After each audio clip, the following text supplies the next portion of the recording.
هقول لكم على أكبر دليل على صحة كلامي عن الموضوع أو التعبير اللي بيتقال اللي هو الزمن الجميل اللي عمالين الناس تخبط بيه ده.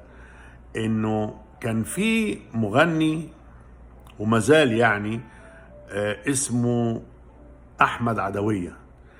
لما أحمد عدوية بدأ يغني كان يعني طبق الأصل رد فعل الناس زي رد فعلهم لشاكوش والناس دي، الاغاني اللي هي بيسموها العشوائيات.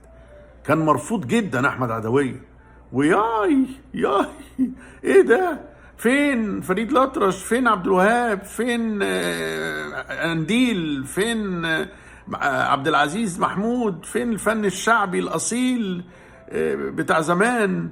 ايه ده؟ ايه اللي بيقوله ده؟ دلوقتي بقى هو من الزمن القديم، احمد عدوية، زمن الجميل.